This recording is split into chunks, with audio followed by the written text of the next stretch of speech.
हरिनाम संकीर्तन की जगत गुरु श्री प्रभुपाद की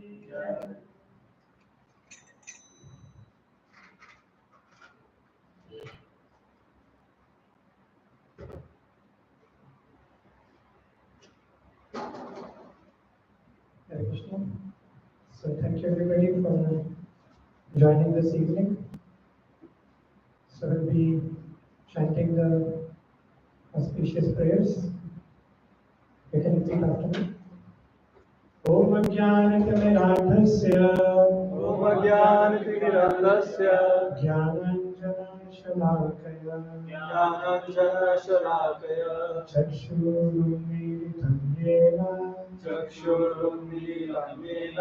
Tasmai Shri Gurave Namaha Namo Vishnupadaya Krishna Presthaya Bhutale Srimate Bhakti Vedanta Swami Niti Namine Namaste Saraswate Devi Gauravani Pracharine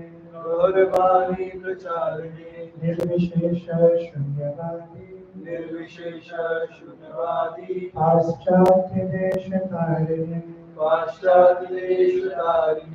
Namo Mahavadanyaya Krishna Prema Pradayate Krishnaya Krishna Chaitanya Namne Gaura Tushe Namaha He Krishna Karuna Sindhu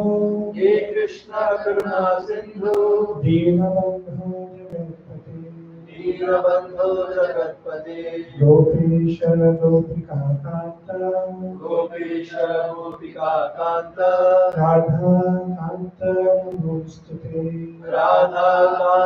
Namostute Tapta Kanchana Gaurangi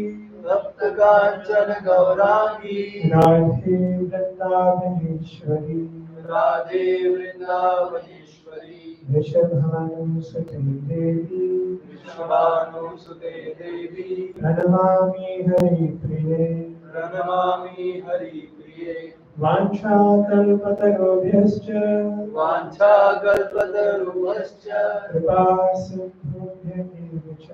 Kripa Sindhubhyacha Patitanam Pavanebhyo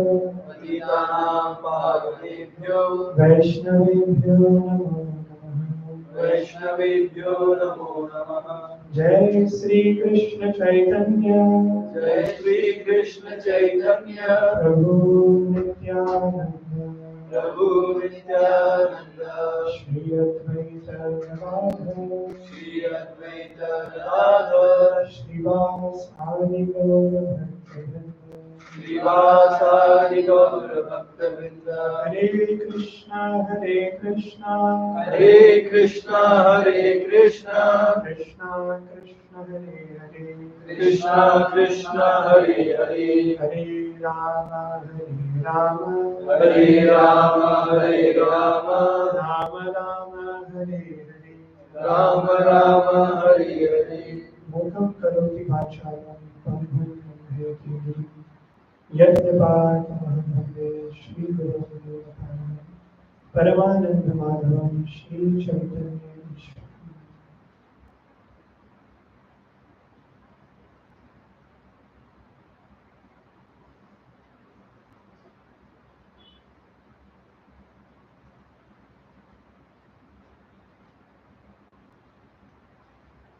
Hare Krishna. Welcome everybody once again to this Festival of Enlightenment Level 2. So we are discussing from Bhagavad Gita. This session for today will be having many verses of Bhagavad Gita. It's a very amazing session. Very technical and very fundamental foundational session. So this presentation is dedicated to His Divine Grace, A.C. Bhakti Vedanta Swami Srila Prabhupada.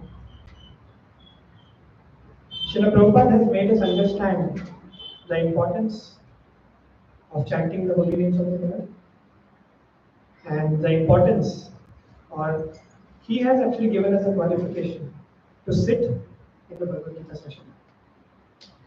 Otherwise, we would be wandering around in different places all over the you know, in Bangalore, or in different parts of India, or in some other countries, or in some other continents, or in some other universes also. So we have been wandering from so many lifetimes. But Srila Prabhupada has given us this opportunity in this lifetime. I was hearing today one lecture, and there this verse was talked about that Prahlad Maharaj says, Kaumanam Acharet Pragyam Dharmanu Bhagavatam, that Krishna consciousness should be taken up by the age of 5 years. Kaumanam. It's not supposed to be taken up at old age. And obviously, it's not too late if we have, by the mercy of the Lord, by the mercy of Srila Prabhupada, we have bumped into the association of devotees. So that devotee was telling that we should immediately take it up in our life, because this human life, that verse goes on and says that human life is very, very rare, very rare. And if we have got this human form and that to a healthy body, we should not waste even a single moment and take up to Krishna consciousness. So this consciousness has been given to us by Srila Prabhupada. Otherwise, we would have been doing sense gratification all over the time. All our all over the so many millions of lifetimes we have done, and then throughout this lifetime also we would have been doing that. But because of Srila Prabhupada's mercy, we are all sitting here. So let's be grateful to Srila Prabhupada, and let's begin today's session. So today's session, what is the topic? Three modes of spiritual nature. Huh? Material nature. In detail. Oh, detail is going but we'll bring it back. Okay, so we'll be discussing about different modes through which the material nature acts, and how it makes our personality the way we are right now. How these three modes actually make up or create our natures, how we act, how we behave, how we think. And then we'll be understanding about how do we get into these modes, how do we acquire a particular nature, and then how to finally get out of these three modes. So we'll be discussing all these three things in this session in great detail. So let's begin with the question, very basic question. How many modes are there? 3. Okay. But which are those modes? Let me ask you. Sattva, Rajas, and Tamas. Sattva mode, Rajas and Tamas mode. Or in English, mode of goodness, passion, and ignorance. Goodness, passion, and ignorance. It's a very sharp these days. So very, very happy to see that. So goodness, passion, and ignorance. These are the 3 modes through which the material nature acts. Right. Now let's discuss about these 3 modes from Bhagavad Gita.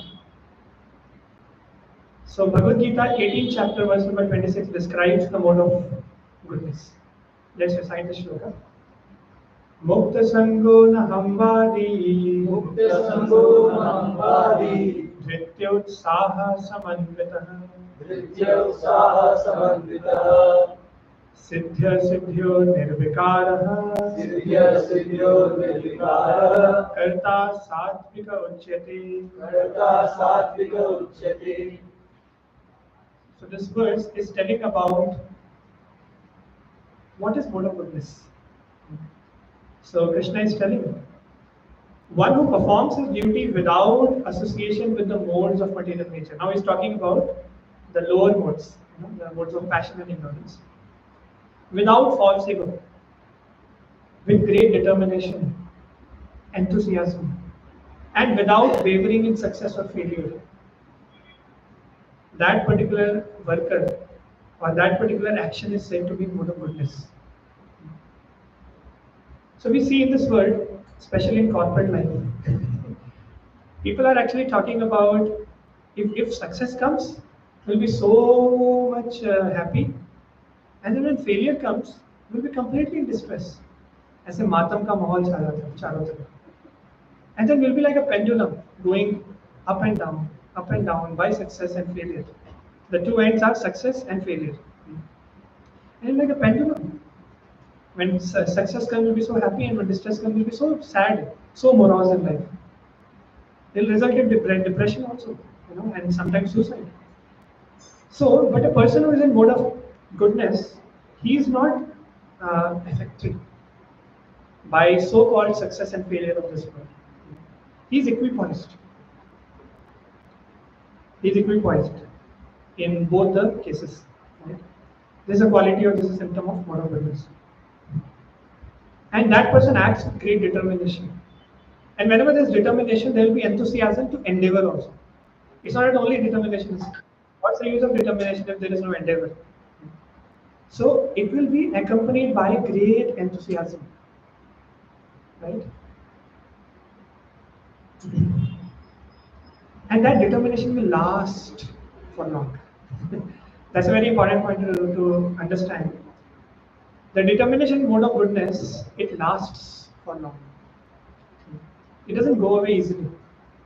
And a person is enthusiastic all over, throughout the process, throughout the activity. That person is without false ego. He understands that respect, disrespect, honor, dishonor, all these things are dualities. Let me not get into all these things. Let me not get affected by all these things. So he's naturally free or naturally above these dualities. He'll not get much affected by distress or happiness, name and fame, honor, dishonor, respect, disrespect.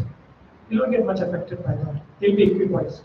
That's why it is said that he's without the association of material nature. Because the material nature has dualities at every moment. Sometimes there will be fame, sometimes there will be infamy. Sometimes people will respect, the other time people will disrespect. As simple as that. If happiness is there, sometimes happiness will be there, then other times distress will be there. So dualities will be there. Every time will be dualities. One of the two. But a person is actually free or above these things. He doesn't get affected by that.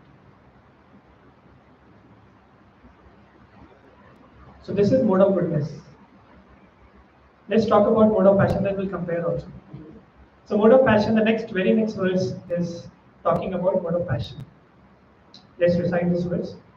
Ragi karma phala pretsur. Ragi karma phala pretsur. Lubdho himsatmako shuchihi. Lubdho himsatmako shuchihi. Harsha shokanvita karta. Harsha shokanvita karta. Rajasah parikirtitah. Rajasa parikirtitah. Here the symptoms of mode of passion are too much attachment to what? To the work and to the fruits or the results of the work. This symptom of mode of passion. Too much attached. A person is completely bewildered, completely attached to the results of the work and the activity itself, the work itself. So many unlimited desires are there. He may or may not be able to fulfill, but still so many material desires are there in the heart. And that is disturbing that person a lot. When the material desires are fulfilled, a person is happy. When it's not fulfilled, he goes into anger or depression also. And then so basically he's moved by joy and sorrow. He's like a pendulum. Actually, a person is like a pendulum in this case. As we were discussing in mode of goodness, a person is not like a pendulum. But in mode of passion, a person actually becomes a victim of this pendulum of joy and sorrow, happiness and distress, the dualities. He's moved, completely influenced. And he's always greedy because he has a lot of desires, material desires. So naturally, because of so many desires, and when he sees others also having something which he doesn't have, he becomes envious and he becomes greedy also to acquire more and more and more, and he's not satisfied at all. That's where this greed comes into picture. He's not satisfied. Even if iPhone 15 comes, 16 comes. Is the latest one now? I don't know, 16, 16 Pro? No, Pro. Has it come in the market? People are not satisfied. That's why so many products are coming and still people are just chasing after those products. And the company is making so much money, but people are not understanding that they are being victimized, they are being entangled by these, these, what to say, um, so many, what to say, it's like a carrot hanging in front of the people, right? People are chasing behind the carrot, but they're not satisfied. They're not even getting the carrot. They're not getting the satisfaction of that carrot. They're not satisfied and they're just chasing behind it for more and more and more. So greedy. Greediness is a symptom of not a passion. And envious. He'll not be satisfied with whatever he has and with whatever a person has. Another person has, sorry. So whenever a person sees that this person has taken even more better iPhone than me, I should take it. And that person should not have it. So he will curse that person. That this person's iPhone should break. The screen should get damaged completely, it should stop functioning, and I should be having the latest phone on the entire planet. Or at least in my own team. I should look like, okay, I am the best, or I am the, what is it, I am the wealthiest person. People should look up to me and take my advice instead of going to him and taking his advice, right? So this envious nature comes naturally when a person is in mode of passion. This symptom of mode of passion, very simple. And you see, the whole corporate culture is revolving around this. And a person is too much attached to the fruits, the results. The corporate is always talking about result, target. We have to achieve this target before mid of this year. And then they will be giving so much carrots, so many carrots, the carrots will be hanging. These many stocks will be credited to your account, and then the restricted stocks, and then short-term incentives, long-term incentives, right? Just to keep us under trap, and then taking from us the highest benefit as much as possible. The companies are trying to extract as much as benefit from us, but we are getting victimized because of that. Our health is degrading. Our mental health is getting affected. Spirituality is going for a toss. There's no question of practicing spirituality. There's no time, right? So much endeavor, so much over endeavor to just achieve some target is temporary. It's temporary. It's not going to stay forever. Very, very important to understand this, that whatever we are doing, it's all temporary. So if we too much over endeavor, then what is the use of that? What to do? We are stuck, we are badly stuck. But in the Vedic culture, there used to be varnashrama duties. So there used to be 4 varnas and 4 ashramas. We'll talk about that in the next minutes. So the society used to be divided in terms of social orders, or socially and spiritually. So they are categories of people, and we can scientifically understand that these are the categories everywhere they are existing. We can analyze very nicely that everywhere is falling under one of these categories, right? So varnashrama, varnas and ashramas. What are the 4 varnas? By the way, we already discussed. 4 varnas, social orders. Brahmana, Kshatriya, Vaishya, and Shudra. These are the 4 categories which are called varnas. The 4 social categories in the people, in the society. And we can say this is not a caste system, by the way, we already discussed. So this is the contaminated mindset of those people who want to ruin the society. They have created this. But it's not a caste system. Bhagavad Gita talks about this. And then there's a scientific categorization. So we'll be discussing about these 4 now shortly. And the 4 ashramas are spiritual orders. Brahmachari, Grihastha, Vanprastha, and Sannyasi. These are the 4 spiritual orders of life, or spiritual divisions of life. According to spiritual status, one can be categorized into one of these 4 categories. Right?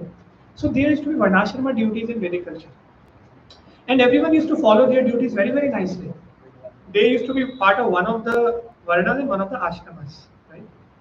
So they used to follow this duty very, very nicely. And the goal of the duty was not achieving the targets. or all these things. No, over endeavor. No, the goal of the duties was to get purified, to get purified. And by the way, whenever one performs a duty very, very nicely, the goal was to satisfy the Supreme Lord, Vishnu or Krishna. That used to be the goal. And when one follows the duty, we'll understand shortly that when follows the duty, he'll be satisfied mentally and physically. And when is satisfied and when is peaceful in his existence, physical and mental existence, subtle existence, naturally a person will be able to practice spirituality very, very nicely. So that was the goal of Varnashrama Dharma. See how scientific it is and how what to say. Uh, the aim is very, very high, very, very pure. But nowadays the aim is temporary, which is not going to last forever, which is surely going to, get, what to say, it's temporary, right? And we are so much bothered about it, so much serious about it, right? And that's a symptom of mode of passion. So a person is impure in mode of passion, as we can see here. Impurity. This is also one of the symptoms. Impurity here means having a lot of sex desire and then getting affected by that sex desire a lot, grossly or subtly. And we see, we all have this experience. Then whenever we go out of this hall, naturally the whole existence gets towards the opposite gender, right? So it's a very, very unfortunate situation, obviously, that and nowadays people are advertising that the industry is advertising so much, and they are bringing this allurements, sexual allurements to the people in general, and then people are getting affected by it. In every what to say, at every step, everywhere there is allurement of sexual indulgence, right? And the minds are so much contaminated. What is the need of a woman advertising about the undergarments of a man? Of man? What's the need?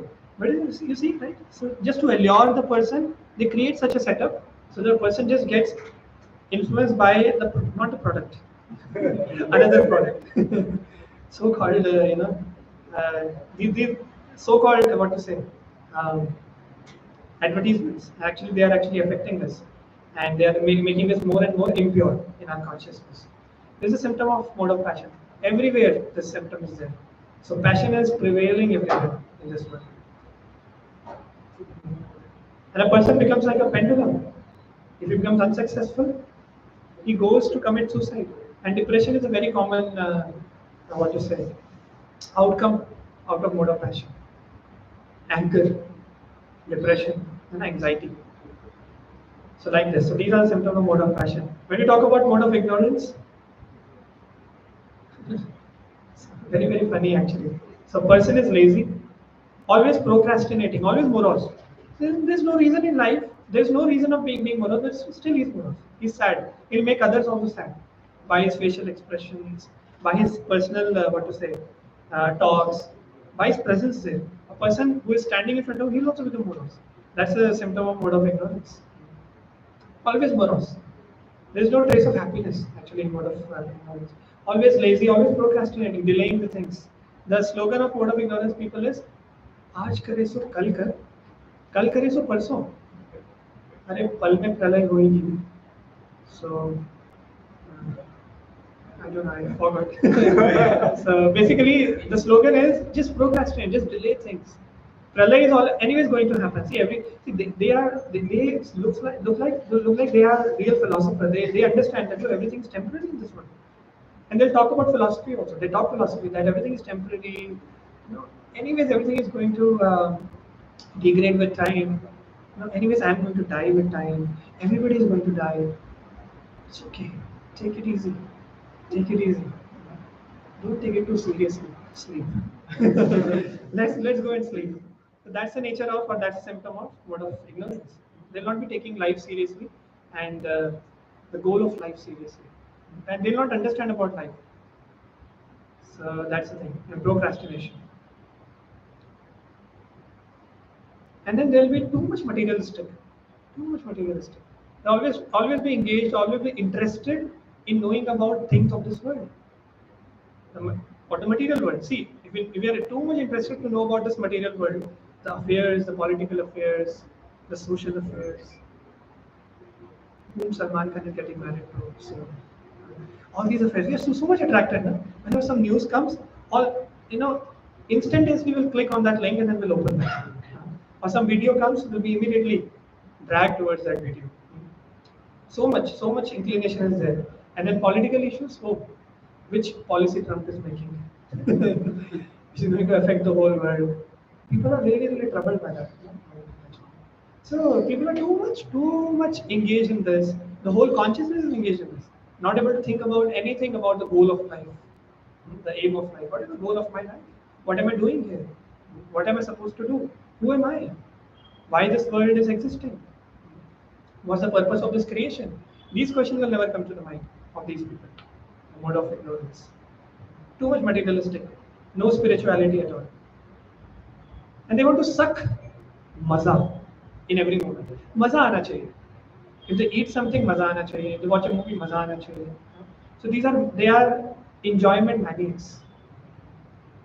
And naturally, no one can be happy in this material because Krishna says in Bhagavad Gita, Dukhalayam Ashashvatam. We already discussed that this material world is naturally. See, the creator of the world is telling. See, if let's say I design this laptop, then I can tell about the specifications, I can tell about the functionings, everything about this laptop. I know everything because I have designed it.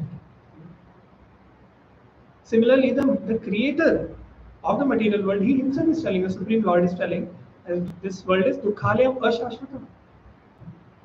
Dukhalayam means it is a place of misery. Surely misery will come. Nobody can get rid of miseries, sufferings. And surely everything is temporary in this material. Everything means everything is temporary. Nothing is permanent. So now, after understanding this, still a person is very confident who is in modern ignorance. That I can get happiness. I can suck maza from anything and everything in this world. And that's why they are always morose. They're always in distress because it's not possible. It's not possible to be happy in this material world always. Or permanently happy in this material world. Little bit pleasure we can get, but just little bit only for some time, but not permanent happiness. And they are always against the scriptures. They'll be deciding कौन सा injunction, कौन सा verdict आज scripture का तुम तोड़ोगे. Always they will be making plans. Meat eating is restricted, so he'll be doing meat eating. Illicit sex is restricted, he'll be doing illicit sex. So very, very obstinate, very ziddi. No one can shake him. If he decides to break the law, he will break the law. If he decides to, no, by the way, this is not for determination. don't what to say, misunderstand this with determination. This is foolishness. If a law is meant to be obeyed, if a person is not obeying, that's foolishness. That's obstinacy. What to do? If he decides to sleep, nobody can shake him. That's the nature of a person in mode of ignorance. Okay. So these are the three modes. Now I'd like to ask you a question. Which mode you are in? How many of you say that I am in mode of goodness by understanding or by analyzing or knowing these symptoms? Mode of goodness? What is this? मतलब आधा ना आधा इधर आधा उधर कभी इधर कभी उधर goodness and passion mixture. Okay, मतलब goodness or only passion, only ignorance? What do you say? Yes or no? No? No? Okay. Actually, that's correct. On the material platform, there is no pure goodness, there is no pure ignorance, and there is no pure passion. Always will be having mixtures or combinations of these three modes. You have to understand this. Just like this combination of RGB, red, green, and blue colors. So amazing, na? Infinite combinations can be made out of this. Different proportions of red, blue, and green colors. Infinite combinations is possible. We cannot even count those combinations, number of combinations. Infinite. And see so many possibilities. 0.00001% blue, 80.354678213 of green. How much is remaining? Sorry, I don't know. It's so much of calculation. Whatever is remaining, that is red. Right? And like this, so many decimal places can be there. So infinite combinations. infinite combinations. Similarly, if we take the proportions of goodness, passion, and ignorance and mix these, or take these together, there'll be so many infinite number of combinations actually, and that's why everyone is unique, and that makes each and every combination makes a personality or a nature. So that's why whatever proportion we have in of mode of goodness and passion and ignorance, so that particular personality will be having. So that combination will decide our personality and our nature. That's why everybody is unique, right? So infinite combination, infinite number of people, infinite number of souls. So obviously, everybody is having different, unique personality. So this question may come to our mind that why people change so drastically. Sometimes a person is acting so nicely in a good manner, but suddenly that person turns bad. He's acting like a friend. Now he's acting like an enemy. Suddenly, in one day, or in a moment, a person can turn actually. He can have mood swings. Suddenly, a person is feeling so happy and suddenly becomes so morose. A person is having, behaving very nicely and he picks up a stick and then runs behind us to kill us. That can be an extent, right? Suddenly, so many things can happen. Suddenly, a person is, sometimes person is having high productivity. You can see it in our office works also, right? One day I may be having good productivity, and suddenly the next day, I'm not understanding a simple piece of code also. Nothing I'm understanding. Not to understand. Although I had good sleep, right? So why this switching is happening, or drastic change is happening between productivities, right? Between the behavior, moods, thought process. Why this drastic change happens? So that is answered in Bhagavad Gita itself. So it is from 14th chapter verse number 10. Let's recite the shloka. रजस्तमश्चाभिभूय रजस्तमश्चाभिभूय सत्वं भवति भारत सत्त्वं भवति भारत रजः सत्वं तमश्चैव रजः सत्त्वं तमश्चैव तमः सत्वं रजस्तथा. तमः सत्त्वं रजस्तथा. So what Krishna is saying here? Sometimes, O Arjuna, O son of Bharata, the mode of goodness sometimes becomes prominent, defeating the modes of passion and ignorance. Sometimes the mode of passion defeats ignorance and goodness. And at other times, ignorance defeats the goodness and passion. In this way, there is always competition for supremacy. Now, this verse clearly answers our question. Why there is so much of drastic change? Sometimes the mode of goodness. So we can understand this. And we can analyze actually. A person is behaving nicely, who is in mode of goodness. Suddenly a person actually turns and he becomes so much angry. Oh, person is actually turning towards mode of passion and going towards ignorance, right? And the person is suddenly he was so much enthusiastic and now he's feeling so much sleepy. Oh, he's turning towards ignorance. So we can understand this that always there is competition between the modes. See, always there will be one mode which will be prevalent, or which will be what to say prominent compared to the other two modes. So that's why based on that a person will act, behave, the mood will be set, behavior will be set. That's the thing. So this answers our question that why there sudden changes, because there is sudden change in the prominence of the three modes. And we see throughout the day also, the different modes actually switch. Like for example, when we are in the morning, when we wake up early, if we wake up early, then naturally, and even if we wake up any time, so normally at the time of in the morning, so the goodness prevails. Naturally, we'll be peaceful. We'll like to walk. We'll like to take bath and then get cleansed, right? And naturally, we would like to read books in the morning, right? Productivity will be very, very high, right? But whenever the sun rises and then it's almost 8 o'clock, 9 o'clock in Bangalore, especially, I think 7:30 only or 7 o'clock. Suddenly honking starts and people were running. Suddenly what happened?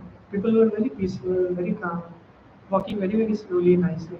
And suddenly they start walking fast, and after they start running at the cost of hitting others. Right? That's a symptom of mode of passion. So mode of passion prevails at that time. So throughout the day also, different modes prevail, and we get affected by that. Right? So naturally, we'll act accordingly. And the situation and place also matters. Like when we come here, naturally we'll be feeling so much devotion, and we'll be like, Hare Krishna Prabhuji. And then when we go out, hey, कैसे कैसे कैसे बोला मेरे को ऐसे तूने कैसे बोला हाँ तेरे को बता I will be ready to fight with that person, and I will be doing anything possible to defeat that person. So like this, the situation and the place also matters, right? So we get affected by different modes at different times, different places, and different times of the day, and different ages also, like Satya Yuga, Treta Yuga, Dwapar Yuga, Kali Yuga. Kali Yuga, naturally, there is mode of passion and ignorance everywhere. Goodness is very, very low, very, very less. Very rare to have goodness. And forget about, there is one more mode we'll discuss about. Above these three modes, right? So that's why we see Bhagavad Gita is so practical from this verse, right? Who says that Bhagavad Gita used to work only 5,000 years ago or thousands of years ago, right? Some people actually, disbelieve and they say that no, Bhagavad Gita doesn't work right now in this modern age, in this age of artificial intelligence and machine learning, deep AI. It doesn't work. There's a barb of all this. It's a barb of all this actually. It's very, very practical. It works at all times. It will work. Because see, these things will always be there. Modes will always be there. It doesn't matter which age we are in, whether AI is there or not there. Whether doesn't matter actually. Whether Trump comes or Yogi Adityanath comes or Modi comes, doesn't matter. Doesn't matter. Bhagavad Gita will always be valid. It's very, very practical also. See, we can see these things in our own existence and all around us, in others' lives also. Very, very important. When I began my Krishna consciousness, this is one of the topics which affected me a lot, and it built a faith in me about Bhagavad Gita, on Bhagavad Gita, that so much practical it is. Whatever is written, I can see all around me. Right? Within myself, I can see, and within others also, I can see. Very, very practical. These three modes. The modes of material nature. Very easy to understand. But when we get influenced, very difficult to come out of it. When we get influenced by mode of ignorance. So yeah, that is also there. Okay. Now, after understanding this, the three modes and how they affect us, let's understand how our personality is formed. We'll understand about our own personality. See, this session is very practical and very technical. So let's be attentive and let's be enthusiastic to learn and to apply it in our lives. So let's recite the shloka. 18.41 Bhagavad Gita. Brahmana Kshatriya Visham Brahmana Kshatriya Visham Shudranam Cha Parantapa Shudranam Cha Parantapa Karmani Prabhibhaktani Karmani Prabhibhaktani Svabhava Prabhavairgunai. Svabhava Can you Prabhavairgunai. turn off this set of lights also? It's very important. So Krishna is telling in Bhagavad Gita that Brahmanas, Kshatriyas, Vaishyas and Shudras, which we discussed right now, just some time before, that these are the four, so are distinguished by qualities born of their own natures in accordance with the material modes. Now see, there is a connection with the modes here. That's what we are discussing about this. That we acquire different natures according to the three modes of material nature. And that builds our personality. Right?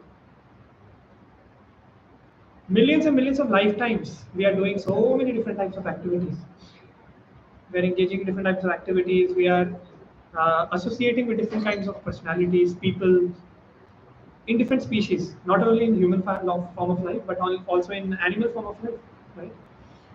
We have been doing so many activities and associating with so many different kinds of creatures all around us. And based on that, we have acquired a particular nature right now, in this life, at this particular moment. So it all depends on, or it is all decided by how we have engaged ourselves in all our previous lives and in this life also till now, right? Till this particular point of time, and that builds our nature, and that's how we are acting right now. That's how That's how we are behaving right now. That's how we are thinking right now. So our thought process, our behavior, our nature is all made up of, or is created according to the three modes we have indulged in throughout the lifetimes. See, because everything is get affected by three modes.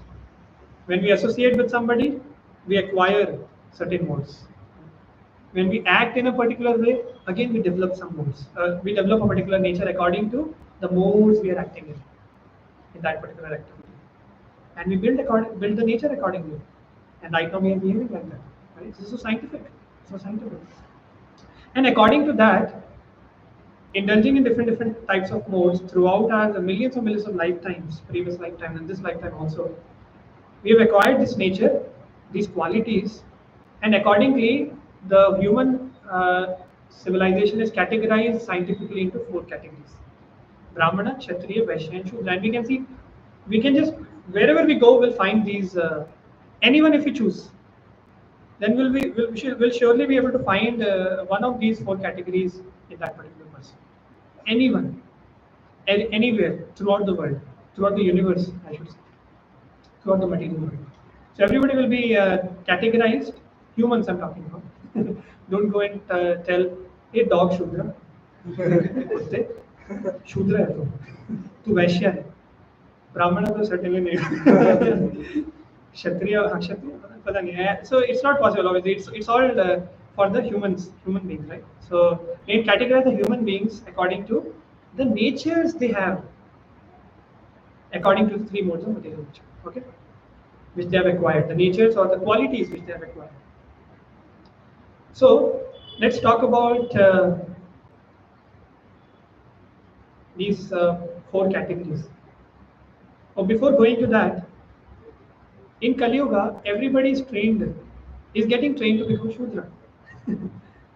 Because everybody is just talking about how to earn nice money, how to become a slave of a company, and then how to get married, again, get entangled, and then leave the body, right?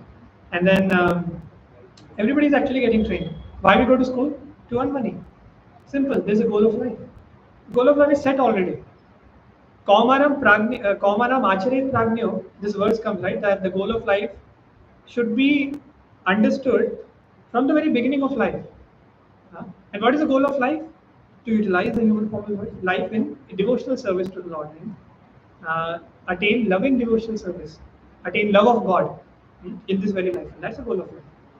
But the goal of life in this particular world, in the material world, is set as become a nice Shudra and engage in that particular activity. And that's why our personality actually leads us to, if we understand our personality, what is the benefit, by the way? Let's say I try to understand my personality and I get to know, okay, this is my personality. As a mota I understand. What is the benefit? Yeah. Then you can work according to nature. We can work according to nature. Then what will happen? Huh? Will achieve? Will succeed more. Will succeed more. Okay. What kind of success? Not success, but because you know what you are good at, so you have a better chances that you will do it more. You can do it better than others. Better than others. Okay, I'm doing it better than others. Then what will happen? If you do it materialistically, then that other thing, if you do it according to this spirituality, that's another way. That's another way. Okay, understood. Yeah, you were saying something, right? You were made that way, or that was the path laid out to you. So That is mentally peace. mental peace, yes, that's a good point. So mental peace, a person will be peaceful. See, when one acts according to the nature, a person will be peaceful. He will not try to copy others. He will not get affected by what others are doing. If he is opening a startup, I will also open a startup. Not understanding my own nature, that whether I have interest in doing business or not, whether I have those skill set or not. Nature also matters. So, and if he is working in Google, I also should work in Google, or I should work in a better company. Probably SpaceX. I don't know. I'm just taking it. So always trying to copy others, trying to what to say, compare with others. This is not what is actually expected out of this. Understanding that personality will make us peaceful, and will act according to our nature and will be peaceful. Grossly also, physically also, mentally also. When we are peaceful, actually we can move towards the goal of life. And the goal of life is to attain love of God. That's a goal of life. That's a perfection of life. To practice spirituality. If the mind is not peaceful, if a person is actually not peaceful, how can he practice spirituality? It's not possible. If he sits for chanting, the mind is just wandering all around. He's not able to hear the holy names. Or he's over endeavoring and then he's not getting time to chant. That's also one case. What to say guarantee, or what's the um, question of success in spiritual life? There is no question of success. So in Varnashrama system in the Vedic culture, the goal of life was clear for everybody. Whether one was a Brahmana, Kshatriya, Vaishya, Shudra, Brahmachari, Grihastha, Vanprastha, Sannyasi, it doesn't matter. The goal was that I want to please Vishnu and I want to attain loving devotional service to Vishnu. I want to become pure devotee and I want to attain love of God. That was the goal of life. And everybody was just trying to engage in the prescribed the duties according to one's nature so that I will be peaceful, and with that peaceful mind and peaceful setup, peaceful existence, I'll be able to focus on my goal of life very, very nicely. That was the clarity everybody had. But nowadays there's no clarity. Only clarity is how do I do more money? that clarity also people don't have right now. So very, very pathetic situation we are in. That's why we are actually getting trained to become nice Shudras. And this is a verse, by the way. I'm not saying otherwise you'll beat me after this class. How come Prabhu is saying Shudra to that we are Shudras? No. Scriptures are saying that Kalau Shudra Sambhavat.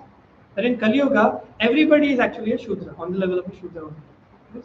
See, it's a fact. It's a fact. So scriptures are also saying we have to accept it. We can observe all around us. We can observe our own life. It's all about money. All about money, and then just becoming a slave and then earning a nice money, and then the manager will be hanging nice carrot in front of us, and in the allurement of that carrot, we'll be doing whatever the manager says. I'm not saying don't do whatever the manager says, but the consciousness matters, right? If we are actually in our consciousness, we are becoming a slave, and we are not knowing the goal of life, then surely we are a Shudra. So that's a fact. And 99.99% people, I'll take questions a little later. So 99.99% people are actually getting affected and trained to become Shudras. But in Krishna consciousness, it's so amazing. See, Krishna consciousness is so amazing. In Krishna consciousness, everybody is doing services to satisfy the Supreme Lord, to satisfy Krishna. Now, when we perform bhakti, we'll understand this later in our slides. When we perform bhakti, when we practice Krishna consciousness sufficiently, intensely, what happens is we get to understand our nature. Krishna reveals. And then we can actually utilize that nature better in the service of the Lord. And in Krishna consciousness, there is no service which is considered to be menial or higher than other services. This service is lower, this service is higher. No, everything is a service to the Lord. It's on the absolute platform.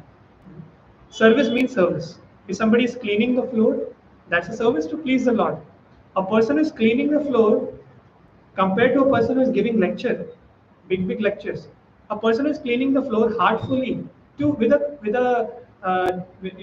this mentality or with this consciousness to please the Lord, he will surely go back to God. Compared to that person who is giving big lectures and not able to follow anything in his own life, right? And not with the attitude to please the Lord. So that's Krishna consciousness. Any service one does, it doesn't matter, which social order one belongs to, which family one belongs to, which ashrama one belongs to, doesn't matter. Service is on the absolute platform, and if it is done to please the Lord, well, that person will attain perfection. Krishna will please and he will reveal himself unto him. Doesn't matter. One is Bill Gates or one is born in a low family or high family, having good education from IIT Kharagpur or IIT Bombay, or IIT Kanpur, IIT Warangal, or working in KPMG or Misho or somewhere else. Doesn't matter. For scientists. Doesn't matter.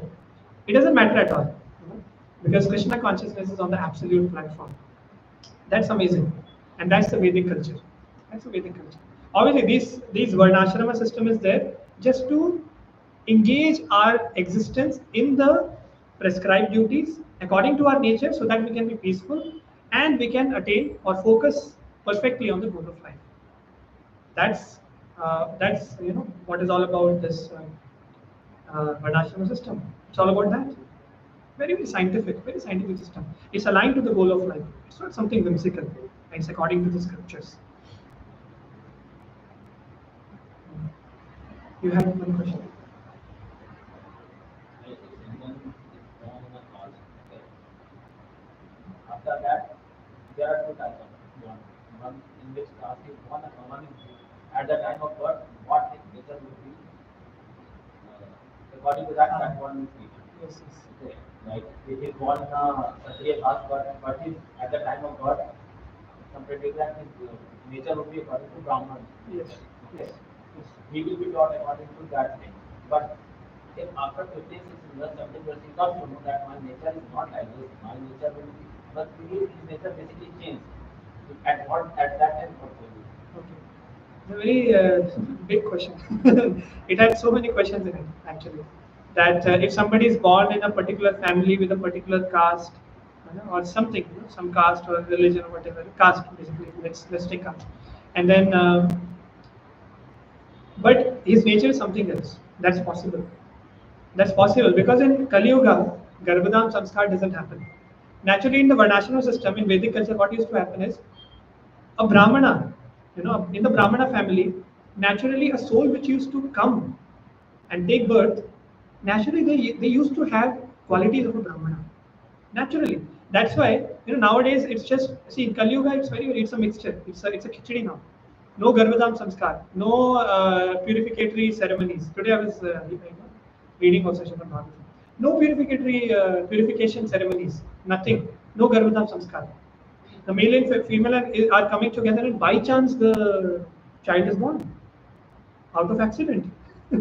Accident happens, and the child is born, and then we don't know which soul is entering the womb of the mother. No Garbhadan Sanskar, right?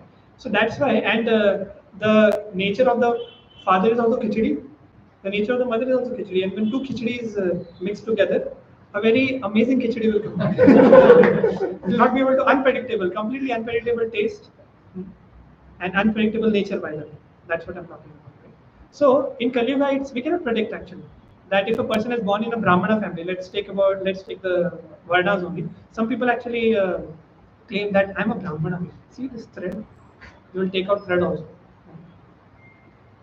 Our watchman, where we are staying, the base, right? He was telling me, he was eating gudka.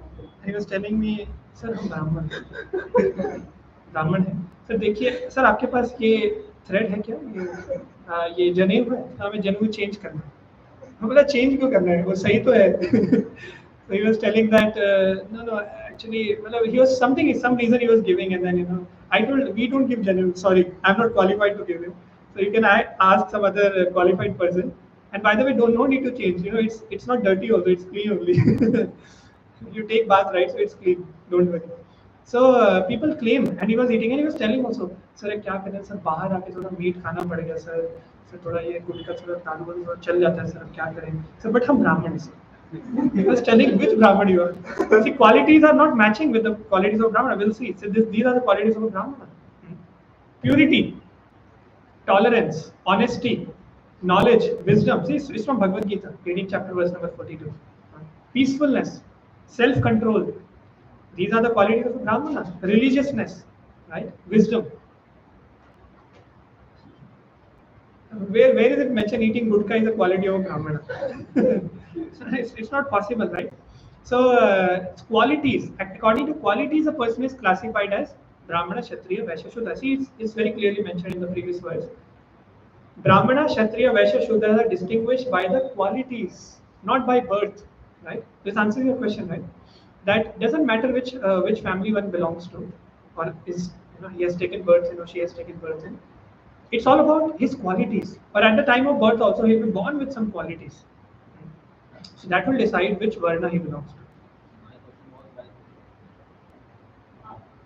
आप एक cast में born हुए, जब आप born हुए तो एक और आपका कास्ट बनता है कि आपका पॉलिटिक्स किस हिसाब से चलेगा, समझे कि जैसे आप बॉर्न हुए छत्तीस में, बट हाँ, हो सकता है इन कलयुग एनीथिंग इज बट आपका जो उन्होंने बताया कि आपका जो ट्रेड होगा वो ब्राह्मण वाला होगा, आपका रियल कास्ट ब्राह्मण वाला होगा, क्वालिटीज जो हाँ क्वालिटी होगी। ऐसे में उन्होंने बताया कि आपका ब्राह्मण, आपका बॉर्न ब्राह्मण होगा कि आपके ब्राह्मण होगा। आफ्टर 10-15 years आपको समझ आए कि वो ब्राह्मण वाला ट्रेड नहीं है, वो खत्म हो रहा है, अगर आप सबसे ट्रेन कीजिएगा, बट आपको समझ आए कि मेरा ब्राह्मण वाला ट्रेड मेरा नहीं रहा, मेरा क्षत्रिय वाला ट्रेड चेंज हो गया। By the way, change तो नहीं हुआ होगा. By the way, it's not easy to change the nature. It's not easy. It's not easy to actually change the nature. Very very difficult. See, Vishwamitra, he wanted to change his nature, his varna. He wanted to become a brahmana from Kshatriya, right? Very difficult. He had to do so much austerity, so much tapasya. Then it was possible. And by the way, by intense bhakti, by the practice of intense bhakti, it may be possible. It is possible to change the nature. But if you don't practice intense bhakti, be assured, nature will not change.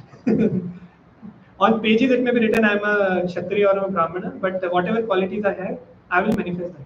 16 years later also, 30 years later also. If I don't practice intense bhakti, it doesn't matter who gives us a stamp that you are a Brahmana. It all depends on our qualities, and we are born with those qualities actually. It's very difficult to change the nature on the material plane. By intense bhakti, we'll see actually that we can change the nature, right? Okay, so we'll go ahead. So that was Vedic culture, and these are the qualities of a Brahmana. And a Brahmana is naturally in mode of goodness, right? So there's a connection between the three modes and the four Varnas, right? He's in mode of goodness. Prevailing is mode of goodness in case of Brahmana. In case of Kshatriya, what are the different qualities which he manifests or which he shows? And then we can identify, oh, this person is actually having Kshatriya quality, Kshatriya nature, or Kshatriya personality. Heroism, power, determination, leadership qualities. Naturally, he'll be able to influence others, he'll be able to control others, he'll be able to manifest his leadership qualities.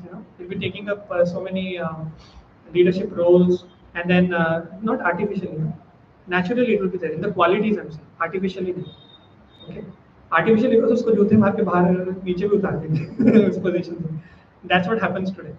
So many political leaders are thrown out because they don't have leadership qualities, and they are misguiding people, they are mistreating people, they are influencing people in different ways, and they are being thrown out. Right?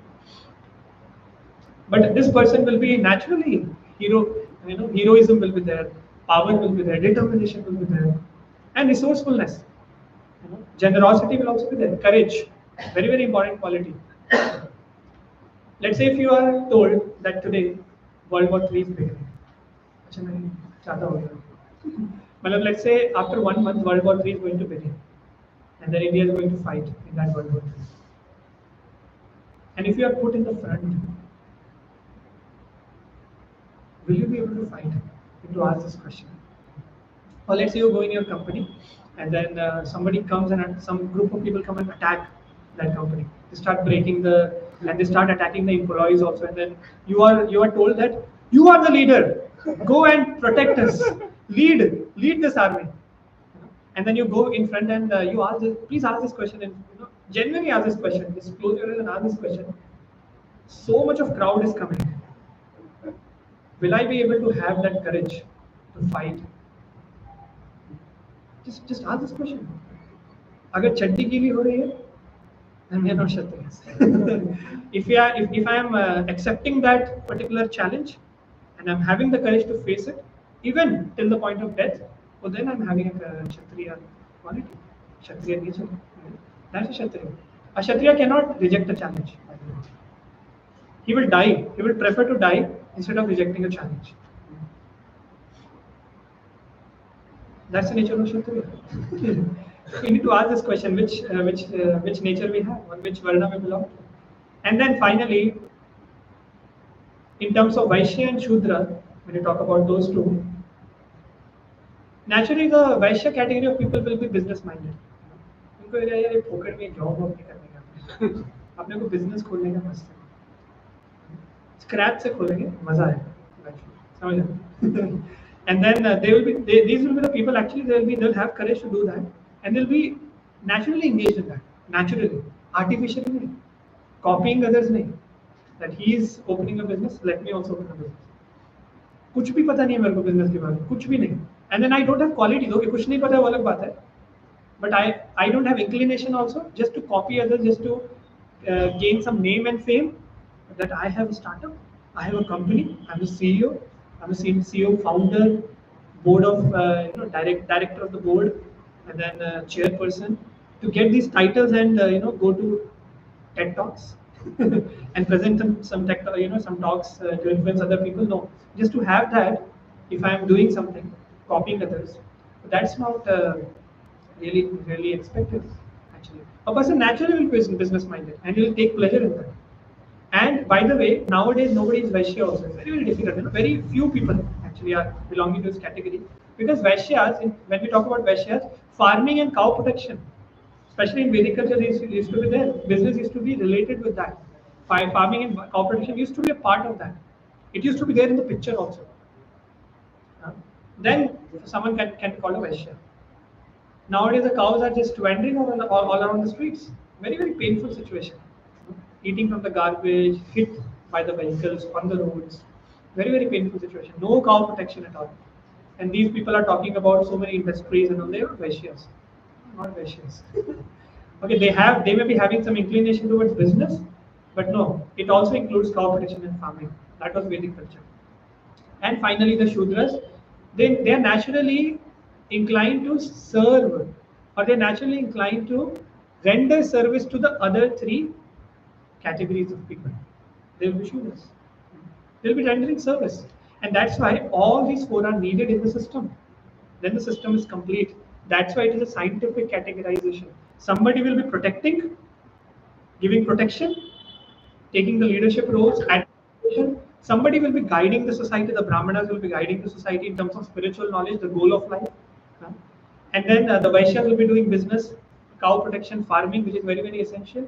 And the Shudras will be serving everybody, because service is required. Somebody will be there, should be there to serve, right? Render service. So this will be the complete system, right? That was Vedic culture. Perfect, complete system of Varnashrama. But nowadays it's not there. It's all havoc and chaos all around us.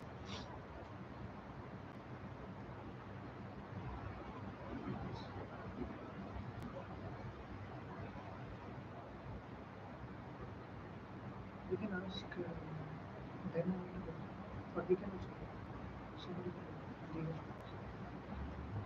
Yeah. So this is about Varnashrama, and that decides our particular personality, which Varna we belong to, and it's affected by mode of different three modes, right? For example, a Kshatriya naturally will be influenced by mode of passion and goodness. No, Kshatriya, goodness and passion.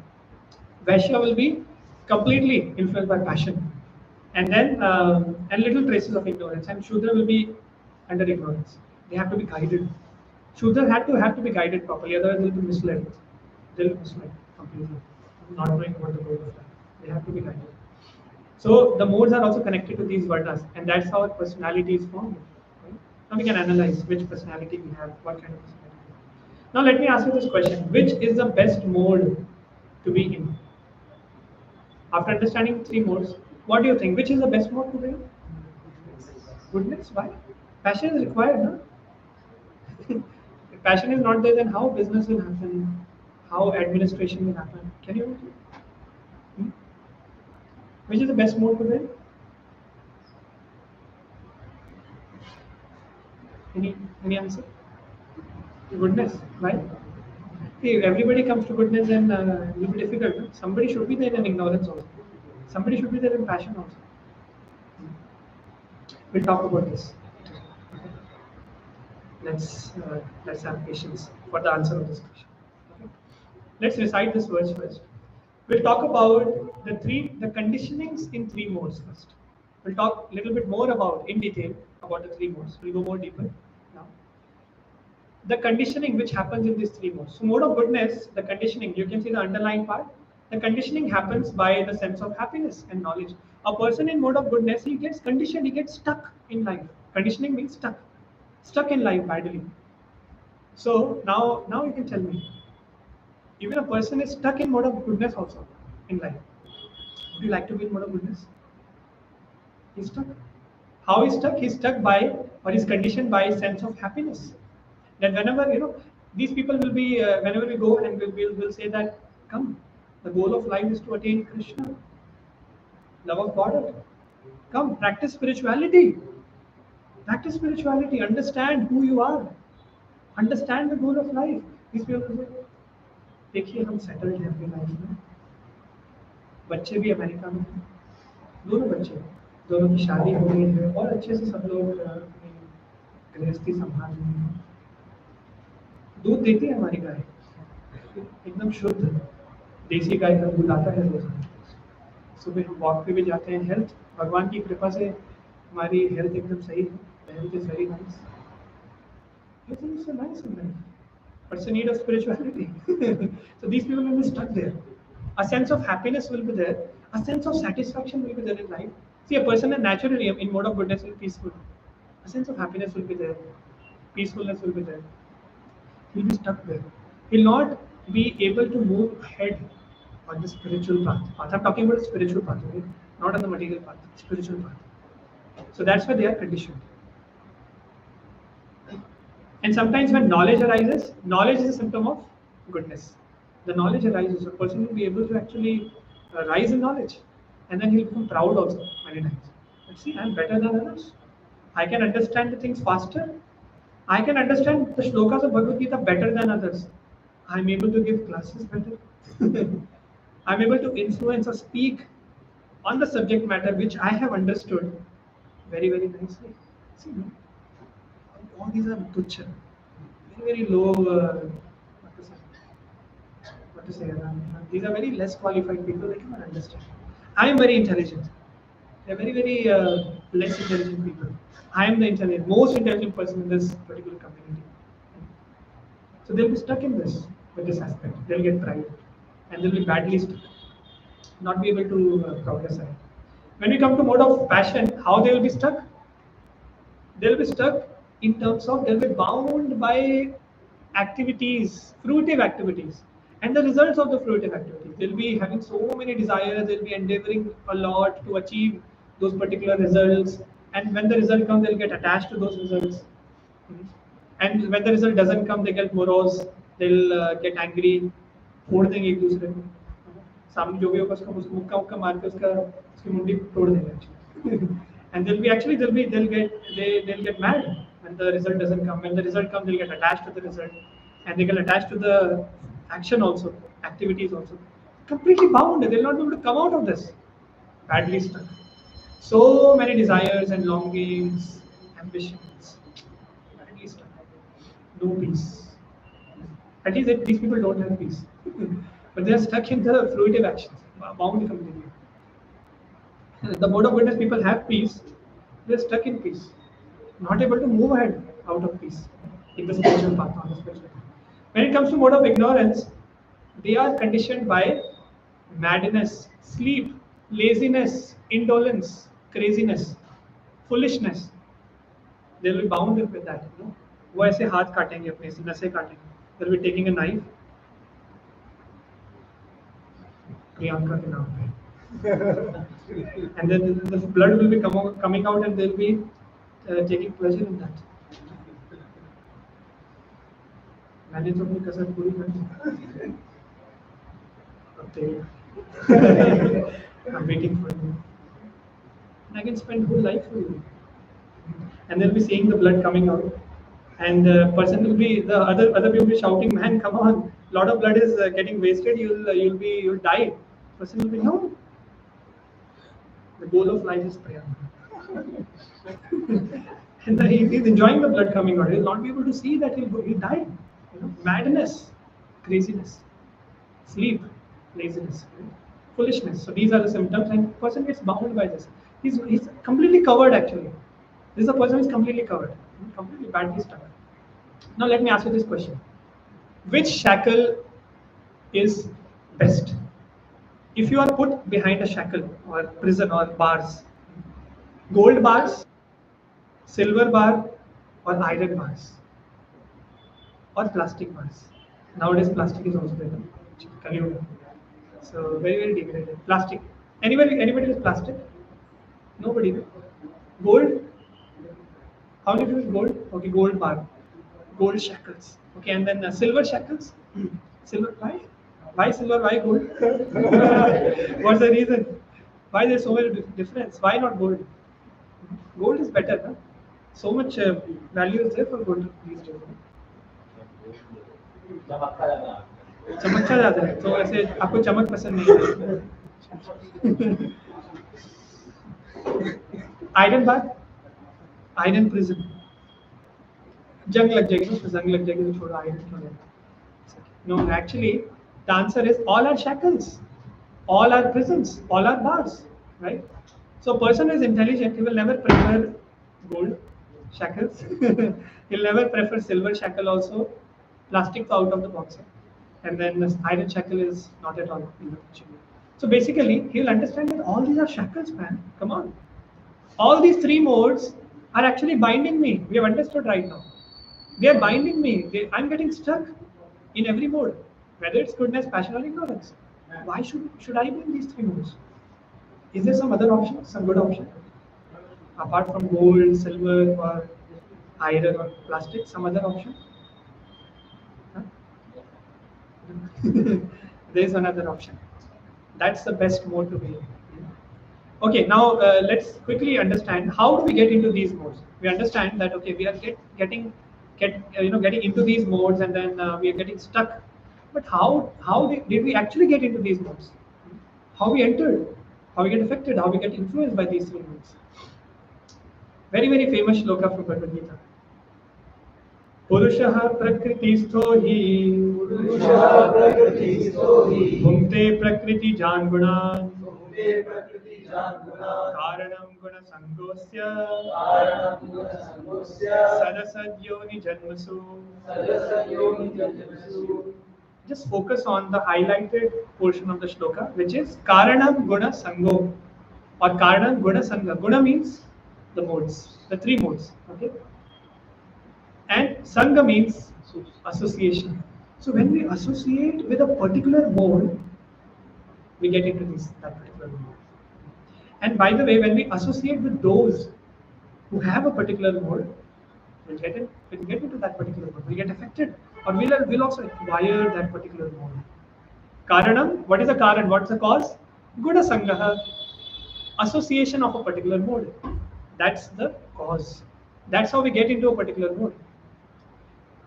If we associate more with those who are in mode of goodness or things in mode of goodness, then naturally we'll also develop mode of goodness.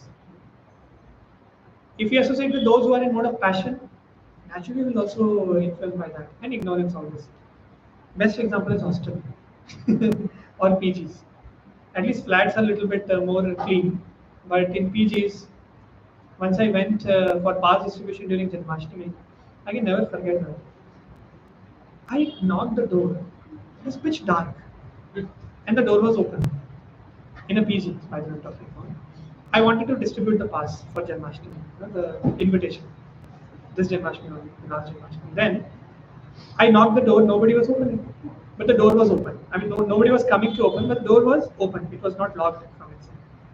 So I thought, let me. I was about to move away, but I thought, okay, let me see what is happening.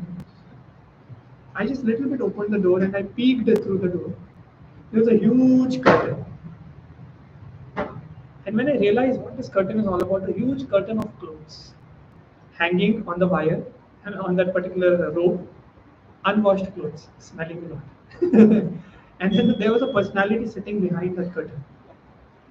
A little bit light on his face and pitch dark. Only the face was visible. So I was like, who is this personality? So I just, called out for that person. Hey man, come on, I'm knocking the door. What are you doing? He was completely engrossed in, I think it was IPL final match that time. IPL or World Cup, I don't know. I don't remember. But some final cricket match. So I was realizing, my God, naturally, if this setup is there in PG in the room, naturally a person will get into sleep. Naturally. सोए रहेगा हमेशा हमेशा सोया रहेगा हमेशा laziness रहेगा naturally. So this due to the association of that particular mode, and both the roommates will help each other help each other progress in mode of ignorance. That's the reason we get into that particular mode. So this is due to association with that mode. We get into that particular mode. Okay. Now, when we want to get out of these three modes, what should we do? Or what is that particular mode which is above these three modes? That is pure goodness. We'll talk about that a little bit after a few slides. So pure goodness is there, which is above these three material modes, and that's spiritual. That's on the spiritual platform. And when we actually associate with spiritual personalities who are actually driven by pure goodness, we will also acquire that mode. Same principle applies there also. Goodness and when we associate with those people who are in mode of pure goodness, or naturally will also get at least tinge of pure goodness for some time. That's why when we associate with those great souls who are pure devotees, today, yeah, we are getting opportunity to associate with Srila Prabhupada's disciples these days. Today, His Holiness Bhakti Vikas Swami Maharaj came. He has come to Bangalore and he is giving sessions in different temples all across Bangalore. So many devotees went.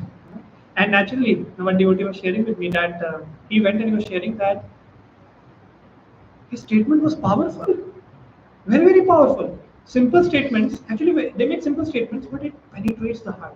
Why? Because they are pure devotees. They're not affected by the modes of this material world. No, they're in pure goodness. They're always fixed in the devotional service of the Lord. They're acting in that particular pure goodness platform. And that's why someone associates with them, naturally, they feel so blissful. They feel purified. But just by having darshans, and when they speak, that particular vani or that statement penetrates the heart. And it purifies the heart. That happens. So that also comes through association. Association is very important. Now let's quickly talk about, we'll quickly cover, quickly, happiness in three modes. Different types of symptoms or activities in three modes. Happiness in three modes. What kind of happiness is there in mode of goodness? It's like a poison at the beginning. See, it's all from Bhagavad Gita. Poison at the beginning and nectar at the end. For example, waking up early in the morning. Such a poison, right? I just don't want to get up, especially in the Brahma Muhurta, when a person will actually like to have more sleep and never would like to get up from that, leave that pillow and mattress, which is too much attached to in the Brahma Muhurta. But actually, it is said that in Brahma Muhurta, if somebody wakes up and performs spiritual activities, well, naturally he develops so many good qualities, and spiritually he progresses. So poison at the beginning, waking up early might be like a poison at the beginning, but slowly it becomes nectar. When a person starts seeing good benefits, he starts relishing that, it becomes a nectar. And so many good results come out of that. It becomes a nectar at the end. So that's like happiness in the mode of goodness. So when we talk about mode of passion, it looks like nectar. It's not. Appears to be nectar in the starting, passion. In the starting, it looks like nectar, but at the end, it becomes a poison. Actually, it becomes a poison. Can you give me some examples? Sleeping late at night. Sleeping late at night, yeah. Looks like, oh, I'll be able to watch so many web series, Netflix, so many videos, I'll be able to chat, so many things I'll be able to do. But it becomes a poison at the end, the health gets affected. Anything which is more relatable to youth these days? Working Huh? long hours. Working long hours, yeah, that's connected to that, yeah. Social media, that's also connected to that. Huh? Soft drinks? Cold drinks? Okay. Hard drinks? Hard drinks also, actually. I was going towards that only. You were talking, you were telling something? No? Riding the bike fastest. Riding as fast as possible, right? The bike. You never know what will happen, right? So, especially in Bangalore, so many this sewage, this what is it? The septic tanks come in between, and they are open, or they are a little bit below the level of the road. We never know, what will happen actually. The bike can just topple, right? So it can become a poison at times, right? It may look like a nectar. And also, when we talk about this ganja and smoking and then drinking and then masturbation and all those things, illicit sex, all these they look like nectar in the starting. They're not actually. They're not. I have seen that in my college times also. Whenever New Year used to come or any other party, there used to be a wine storm also at the time of in the final year. The final years used to train their disciples. First years, disciples. So they used to train the first years how to open the bottle, how to effectively open, how to progress in that particular path. So it used to guide nicely. And wine storm used to happen. Whole throughout the night there used to be so many filters, and then there used to be tags also. This is I don't take the names obviously. And then people used to drink like anything. And then there used to be carpet of vomitings in the morning or during the night, and then we used to find actually which path should I trace to reach the toilet, common washrooms, right, in the hostels. We had to literally trace out the path. So many vomiting, and then inside the bathroom also vomitings. See, that is to be the case, right? Such a ignorance, right? Such a poison at the end, right? And veins used to. I used to hear right from the people actually that I want to go to class today. Your body is paining. That's a poison. Why you drank so much? Yesterday night. So it looks like nectar, but it looks like it's not. So it becomes a poison at the end, right? When we talk about and the gadgets also, right? And it's connected. All of you have already told. When we talk about ignorance. Actually, there is no happiness. There is no happiness. But Krishna is telling, okay, happiness, but there's no happiness. Actually, it's misery only. At the end also, at the starting also it's misery, at the end also it's misery. When a person actually cuts the hand, it will pain, right? And when the whole blood comes out, he'll be in hospital. Then also it will pain. So and so many needles will be going on, and then एक तो उसने चाकू से काटा, अब बाकी सब needles घुस रही हैं उसको slide देने के लिए, saline sorry. And then so many other things will be happening, so many injections and all. So at the end also it becomes poison. So there is no happiness in ignorance, and no question of spirituality at all. A person will be completely blind to spiritual life, completely blind. But happiness in pure goodness, this is a fourth mode, which is in spiritual platform. It is always nectarian, at the starting also, middle also, and ending also, and the nectar will keep on increasing. There's a verse in Shiksha Ashtakam. चेतोदर्पणमार्जनं भवमहादावाग्निर्वापनं श्रेयः कैरवचन्द्रिका वितरणं विद्यावधूजीवनम्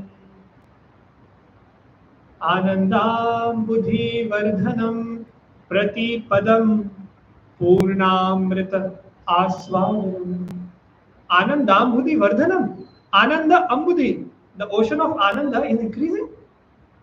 Prati Padam, at every step. Purna Amrita Aswadanam, I am experiencing bliss. Amrita, nectar, the bliss of nectar, the nectarian bliss of Krishna consciousness. At every moment, at every step. That's the nature of pure goodness, right? Anandambudhi Vardhanam, Pratipadam Purna Amrita Aswadanam. And it's only possible on a spiritual platform. It's not possible on the material platform.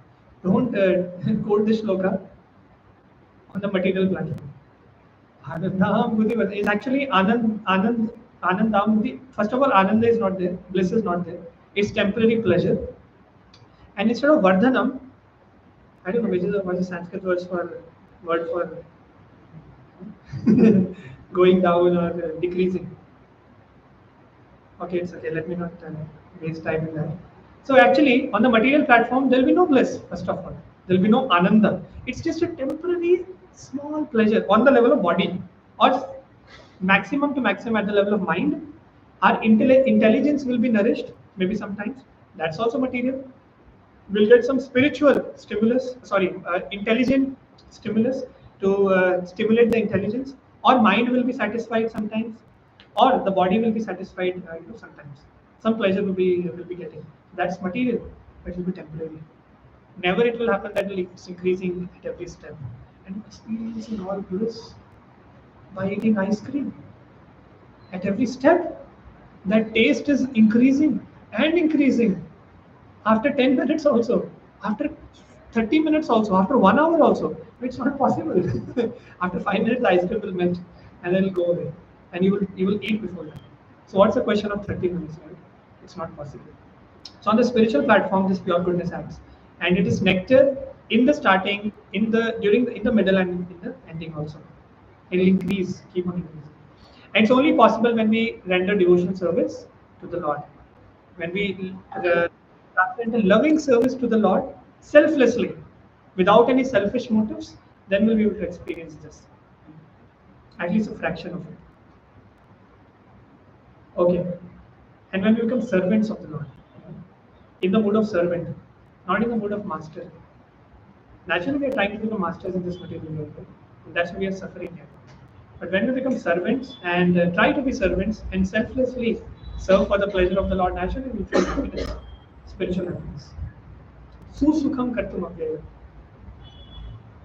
Scriptures talk about it. Susukham, very, very, gives so much of happiness. Worship in three modes. This was happiness. Now worship in three modes is, in mode of goodness, a person worships demigods, Devi Devtas. You see so many people actually going to the temples on different days. Tuesday go Hanuman temple, Saturday also. Monday go Lord Shiva temple, Thursday go this temple, that temple, and I don't know about other. Sunday go Vishnu temple, obviously. Lord Vishnu is obviously not demigod; he is the supreme Lord. But obviously, worshipping the demigods, this is a symptom of mode of goodness. Worshipping demons, mode of passion, and worshipping the ghosts and spirits, Kala Jadoo, black magic, Tantra Vidya, black magic and tantrics, all in mode of good ignorance actually. They're all doing it for their own benefits, selfish motives, and that's ignorance. Sometimes people try to hurt also. I've seen some people come. I don't know. They uh, they they do so much of makeup. पता नहीं क्या क्या लगा लेते हैं ऐसे आंखों में कुछ लगाते हैं. Then so much of makeup they do. Weird kind of costumes they put. And वैसे कुछ एक लंबा सा कुछ ऐसे लेके आते हैं और उसे मारते हैं. You might have seen here, right? And they ask for some diksha.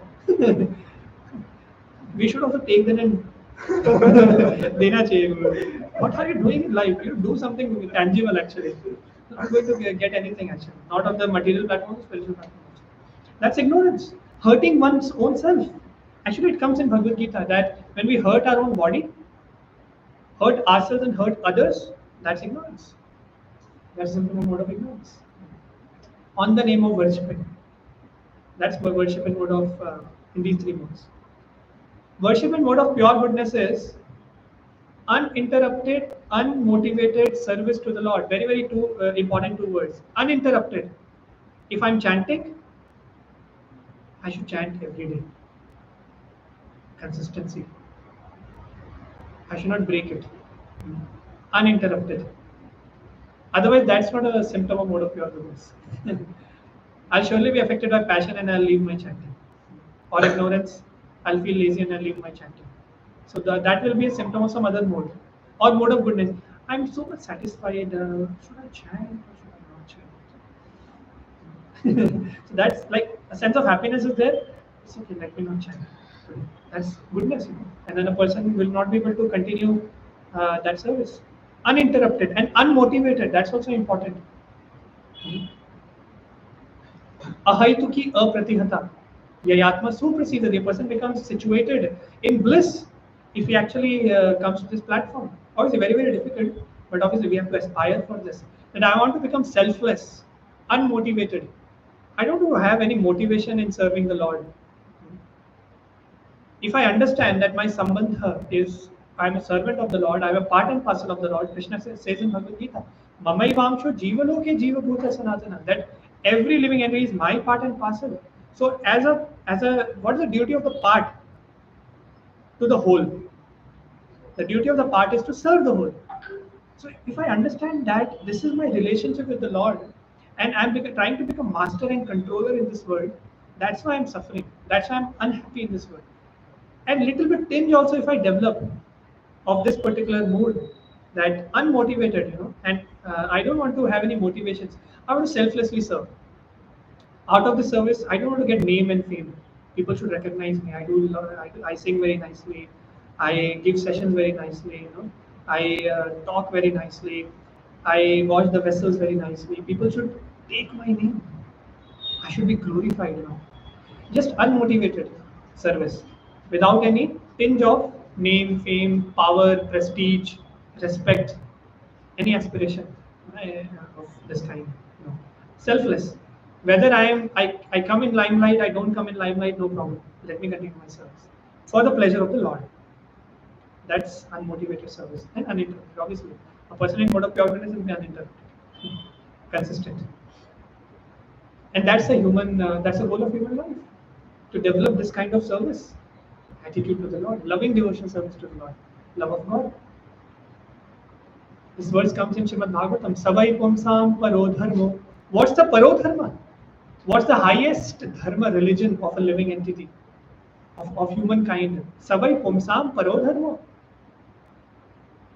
Then it comes, Yato Bhakti Adhokshaje.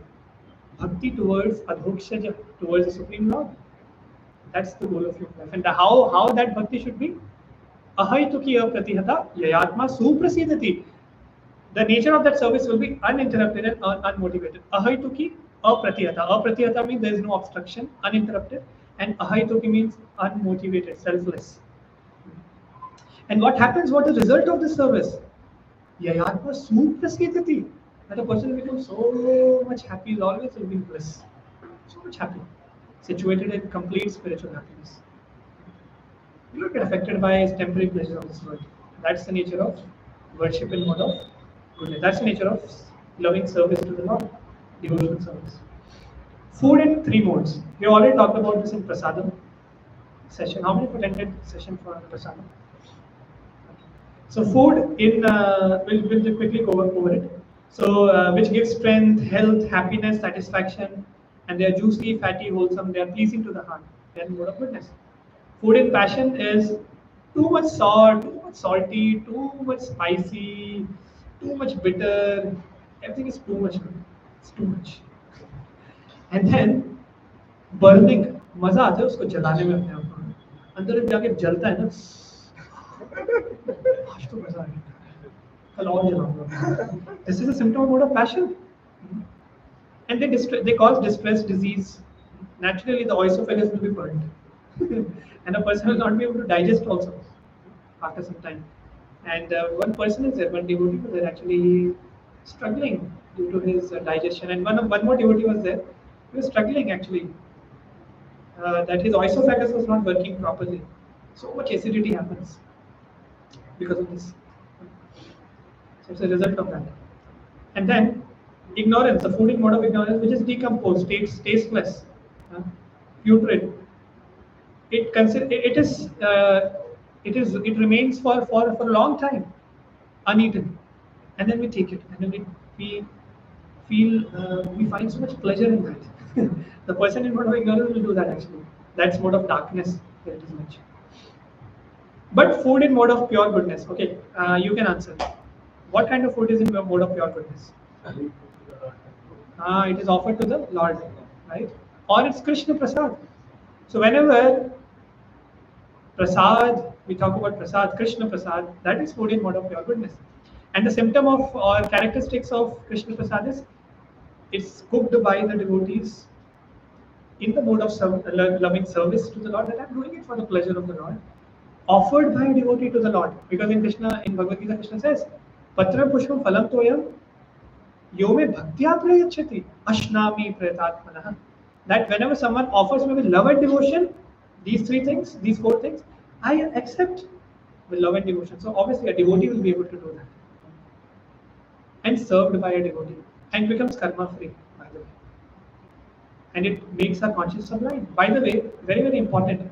If we don't take prasad, if we take anything from outside over a long period of time, we'll be able to see this. If we take prasad consistently, and if we take something from outside, immediately the consciousness will be affected. It's my personal experience. Personal experience. When I was in Ghaziabad, I experienced this. I was taking prasad, and at that time I had to take something from outside. Immediately the consciousness got affected, and I could figure out, oh, this is not offered. So much of contaminated consciousness is put in this particular item. Consciousness gets affected. It's like there's a still water in the pond, very still, very, very silent. And you put little bit stone also, a small pebble, not a big stone. Small pebble also if you put, there'll be so many disturbances. It's like that. We'll be able to see those disturbances. Even if it is a small pebble, that's the nature actually. If you don't take prasad, naturally will not progress in Krishna Bhajan. It's not easy. It's not possible. We have to take prasad consistently every single day if we want to progress. If you don't want to progress, then no problem. That's our choice. So prasad is very, very important for our spiritual growth, and that's a fact. So many lives have been transformed by prasad. Now it's not a prasad session, so I'll be stopping there. Sacrifice in three modes. So sacrifice, if it is done as a matter of duty, not expecting any result or name or fame or something, oh, that's in mode of goodness. Sacrifice in mode of passion is for the sake of pride. That if I donate, I should be known. My name should be taken in all the news channels that I have donated. So much of charity I have done. Or the charity, there will be charity also. That will also come. So, sake of pride, for the sake of pride, if somebody does some sacrifice, that's in mode of passion. And in mode of ignorance, the sacrifice will be like against the scriptures.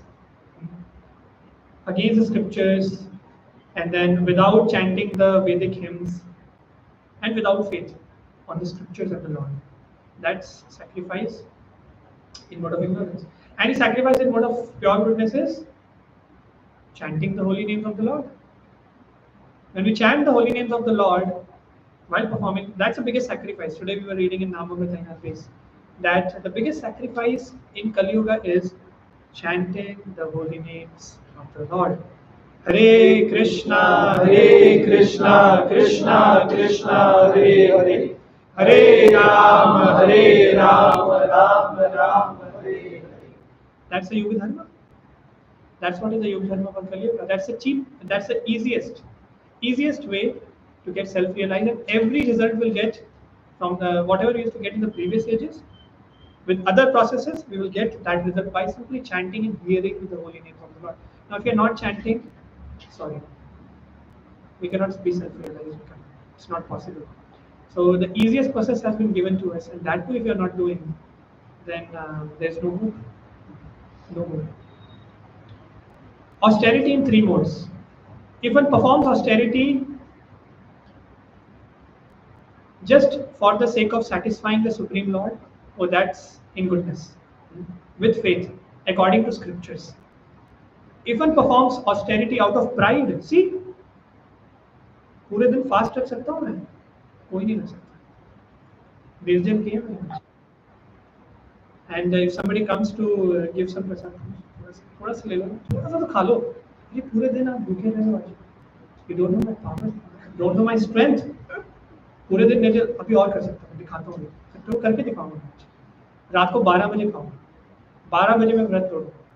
If that kind of consciousness is there, they will not progress. That's mode of passion. Will not progress in spirituality. There is no question of spirituality there, and that's out of pride and gaining respect from others. Oh, this person is really does so much austerities. My God, look at that person. If he wants that cheap pride or cheap respect from others, well then it's passion because it's temporary. No? So it's not stable. It's not permanent. It's mentioned here. And in mode of ignorance, the austerity which is done is it is self-torture, as we discussed last time also. Self-torture to destroy our own selves, our own body, our own mind, and others also to injure or harm others.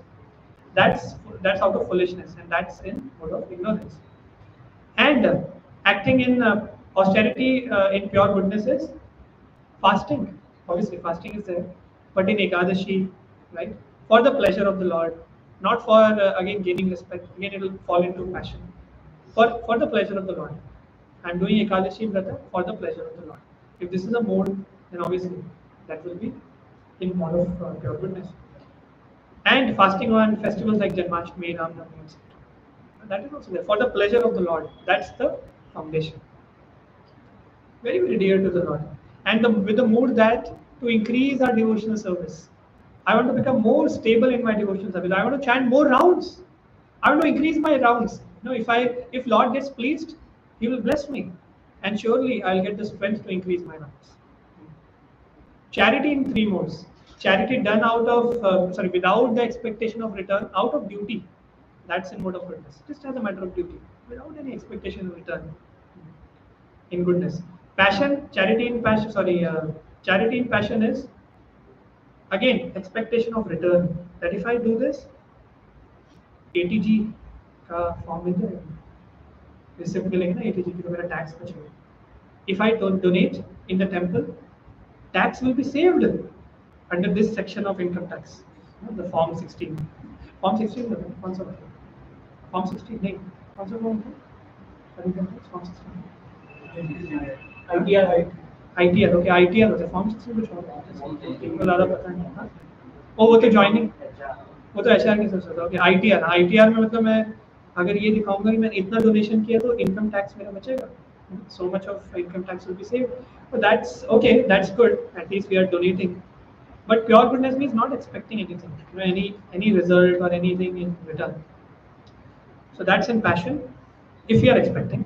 And then good in ignorance, the charity will be at improper time, improper person, and improper place.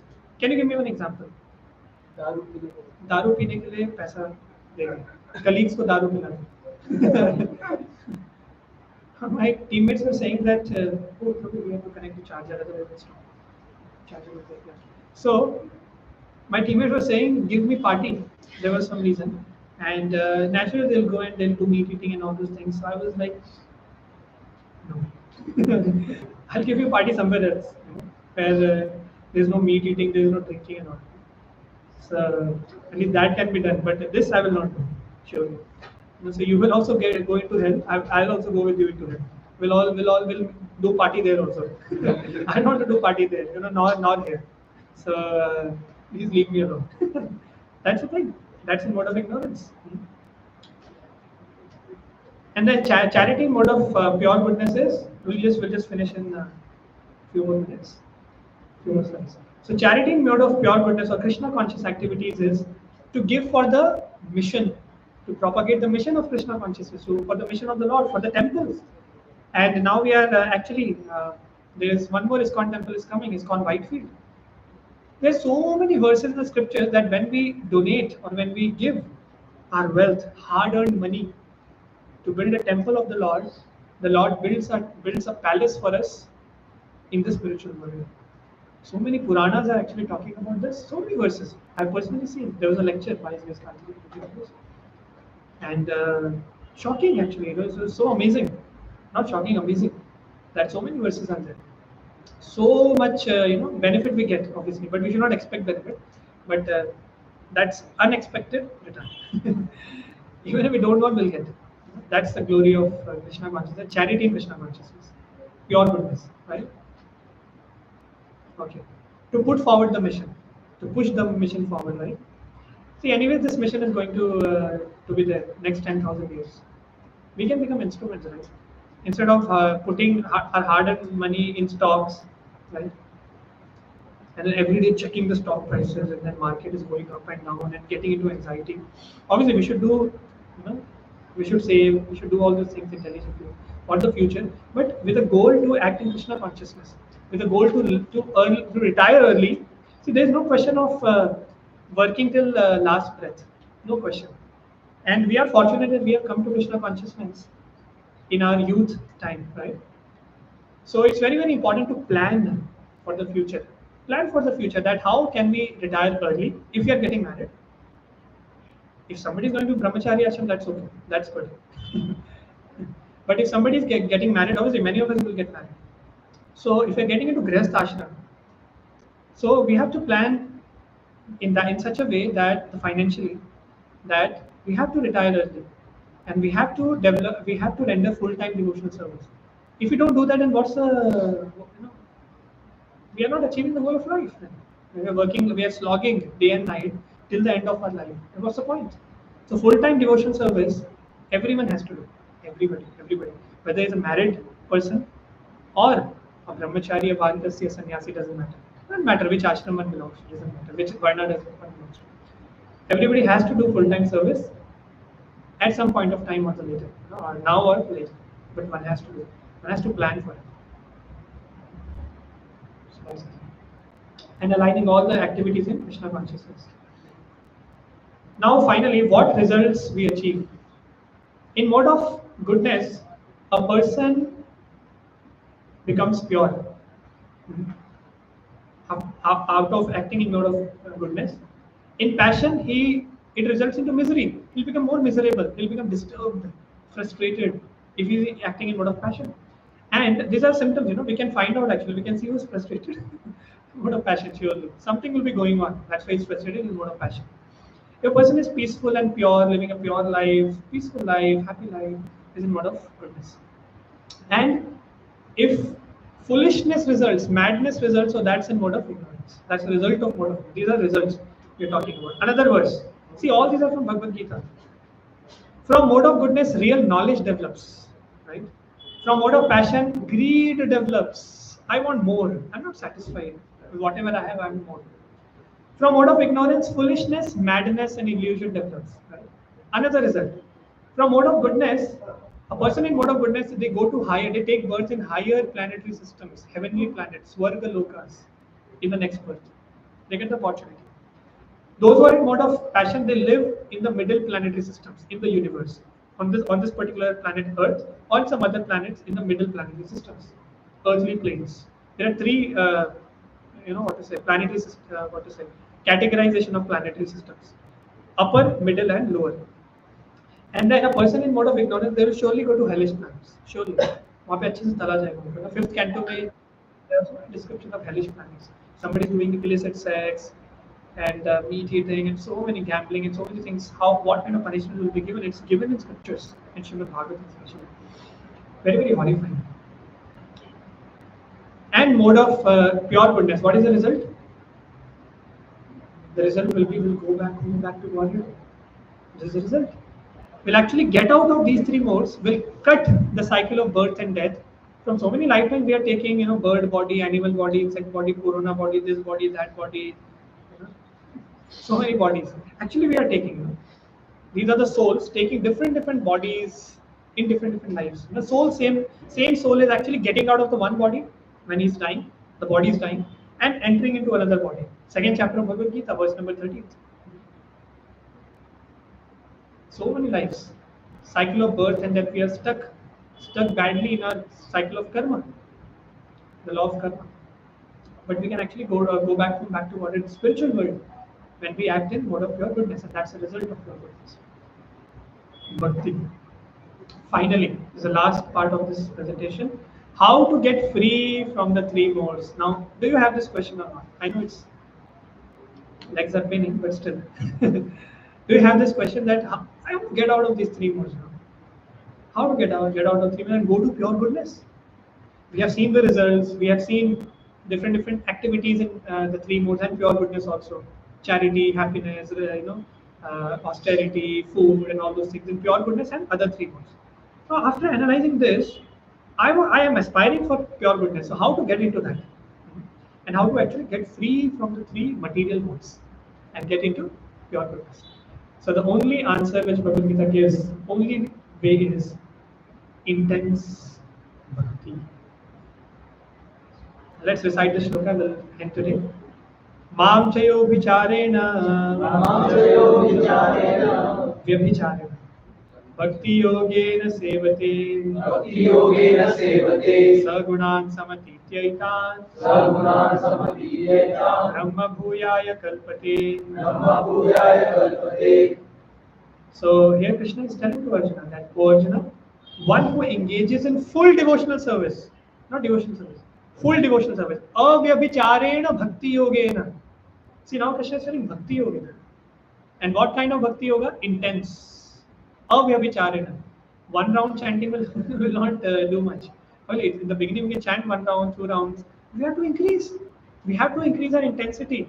We have to increase the quality of our chanting, of our hearing, of our reading, hmm, remembrance of the Lord. We have to increase the quantity also. It matters. It matters. And we have to become intense. We have to contemplate about life. We have to contemplate, what am I doing? Am I progressing towards my goal of life? Or am I going more and more downwards? Degraded, I'm degrading in my consciousness. What is happening? We have to contemplate and we have to actively work on it. That's called intense bhakti. That's intense Krishna consciousness. See, intense doesn't mean only coming for Saturday sessions and then, Jai Jai Prabhupada and Hare Krishna we're just dancing. Oh, that's important. But we have to intensify it in terms of contemplation also. Am I progressing? Am I able to chant clearly? Am I able to hear the holy names clearly? Am I rising in my realizations? In realization, realizations will also come. Very, very important criteria. My greed and lust, is it going down? These are the criteria to judge our own selves, to contemplate about my progress.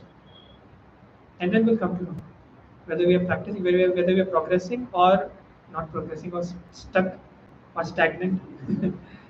So we'll come to know. We come to know. No? We can know actually, and Krishna knows and we know. Others may not be able to know, certainly, but only the others may also may be able to know, the advanced devotees. They will to figure out. But we are the best judges, right? So we have to contemplate in our own lives. But how to intensify in my Krishna consciousness? How to associate with those people who are intense? Who are intense?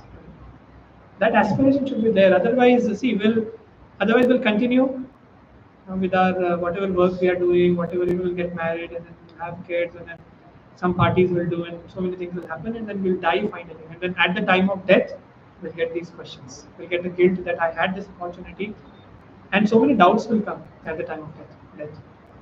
Let that not happen. This is an opportunity. Let's not waste this opportunity. Let us progress in Krishna consciousness, contemplate. And it's only through avibhicharena bhakti yoga. Bhakti yoga. That what kind of bhakti yoga? Intense. We have to intensify. And that's how we can actually enter into pure goodness. We can become stable in pure goodness. And naturally we'll come out of, when we enter into pure goodness, we'll come out of three modes. There's no extra endeavor needed for that. That's the beauty of bhakti yoga, Krishna consciousness. No extra endeavor. Intensify Krishna consciousness, automatically will rise above the three modes, three material modes, and will come to pure goodness. That's a glory. No extra endeavor, no two endeavors, only one endeavor. एक direction में चल रहा है, पीछे का अपने आप परम दृष्टवा नहीं होता. The higher taste, if it comes, the lower taste automatically will be gone. अब आप गुलाब जामुन के सामने करेला तो नहीं खाओगे. Gulab jamun only will take away. So higher taste if we have, we are feeling blissful when we are chanting. When we are feeling blissful when we are hearing and we are contemplating, we are getting realization, we are developing faith on the Lord that how Lord is playing in my life, how Lord is helping me. We are becoming grateful to the Lord. When we are understanding, when we are having these this particular mentality or rising in our consciousness, and higher taste we are getting naturally. Other three, the lower taste will go away. So it's automatic. Okay, we'll stop here. Any question? We'll quickly take.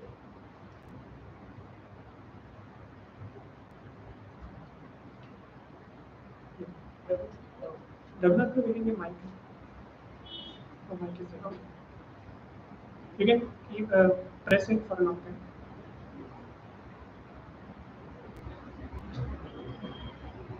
So what I want to ask is that is there any way in which people can be in two or more different types of worlds at once? In Kali Yuga, it's possible. Because Kali Yuga is khichdi, as we already discussed. Right? It's khichdi. I mean, some varna will be prominent, obviously, but purely will not be Brahmana, purely will not be Kshatriya. It's very difficult. Very difficult. You know, so many lives we have lived, and so I know so many lifetimes. So many parents will be born of, and then so many parents, right?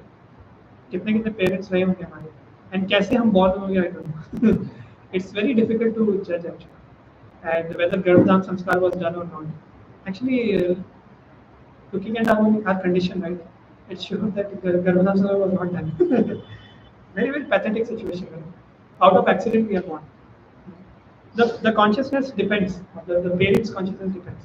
And when they do Garbhadam Samskar, when they take blessings from the Lord, from the Vaishnavas, when they read scriptures, Srimad Bhagavatam, when they chant more, and then when the parents unite, when the male and female unite, naturally a great soul will come into the world. And obviously, you are all great souls because you are coming to hear Bhagavad Gita. But actually, we have so much of contamination also within. So in Kali Yuga, it's a khichdi. It's a mixture. You cannot specifically say. But one prominent varna will be there. Similarly, one prominent, mode will be there. Obviously, that will also flicker. But at least in terms of varna, one prominent varna will be there also. And when we perform bhakti, naturally, slowly, when we become humble, we'll figure out which varna I belong to. Prominent one, at least. We'll come to know and we'll engage ourselves in that particular. And we'll progress. It's not easy to. Any other question? So you said that the one who are in ignorance, they will go to the hellish planet world. But the thing is, the one who are army or Kshatriyas, they fall in that category. So why they will go as they are saving us? Sorry, the armies and then Kshatriyas, sorry, the one who protect us. Okay. They are come with the ignorance, right? No. No, like Kshatriyas. See, Kshatriyas naturally they'll be driven by passion. Okay. They'll be driven by passion. So that's a base quality we can say. Passion, our mode of passion. That's why they have that leadership quality and then heroism and then determination and courage. Mode of passion is required for that. Right? So mode of passion. Kshatriyas are mostly driven by mode of passion. That's a base quality. Some element of goodness will also be there, but mostly passion. Okay. Which occupation people fall into this ignorance? In ignorance. Which occupation means which varna you're talking about? Yeah. Shudras will be falling into because they will not know the goal of life. They have to be guided. They have to be guided. They have to be guided by the Brahmanas. They have to be guided by the other three classes, and they will render service to the other three categories to make a complete system. And they have to be guided actually. उनको ऐसे guide करना पड़ेगा. Otherwise, they'll not be able to very easily move ahead in spiritual life. Because the goal of life is spiritual. It's not material. No? Goal of life is not to attain, to earn more money, become a billionaire. That's not the goal of life. That will go away at the time of life. Goal of life is to attain Krishna, love of God, pure devotional service. That's the goal of life. So they will not be clear about it naturally. That's a Shudra mentality. And actually, that's why many people are Shudras. Mostly everybody is Shudra in this in Kali Yuga because we don't have clarity. What's the goal of life? So everybody is Shudra. That's it. It's relatable. Right?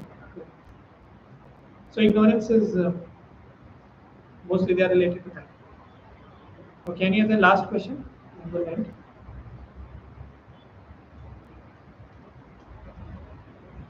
So we'll go for Aarti. Okay, so we'll stop here. Any more questions if you have, we can take it during the prasad.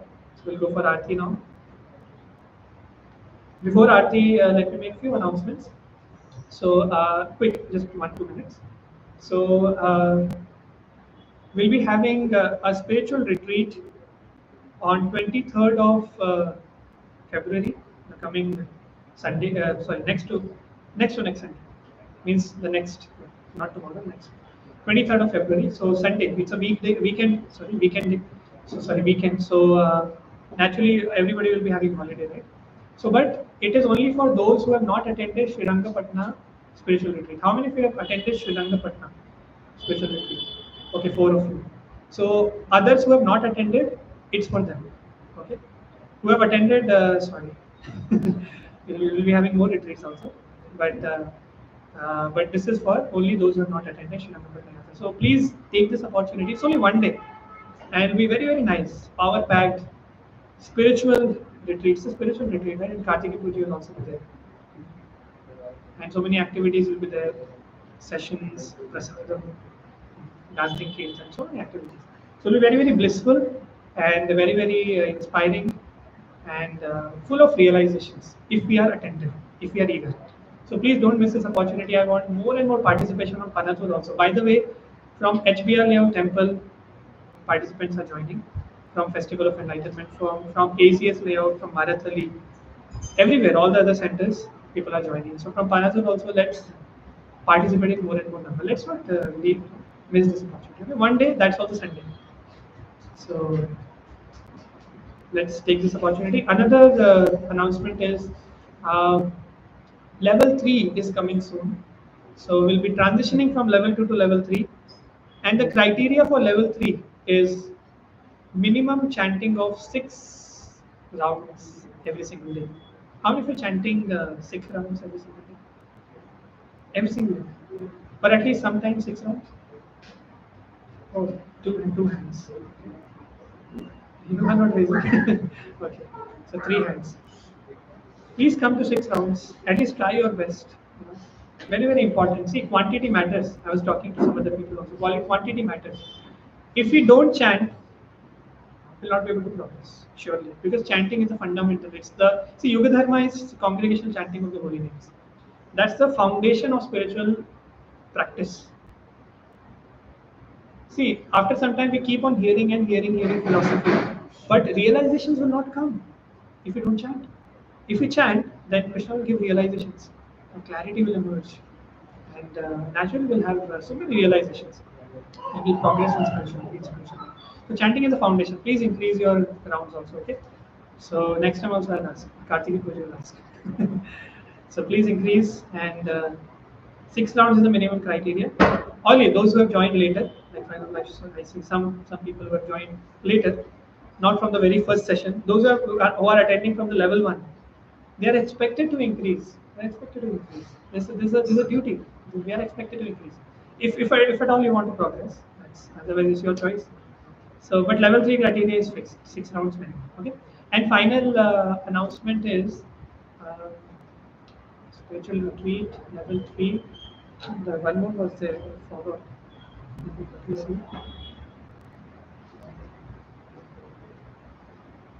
Yeah, one more is so we are having Tuesday chanting sessions. So please try to attend in base. See, we will be chanting anyways in the base, but you can also come. You can just come at 7:30 a.m. That's not a very early, right? That's not very early. 7:30 is normal time. You can come in your office outfits. You can chant for half an hour. How many rounds you want to chant? 2 rounds, 3 rounds, doesn't matter.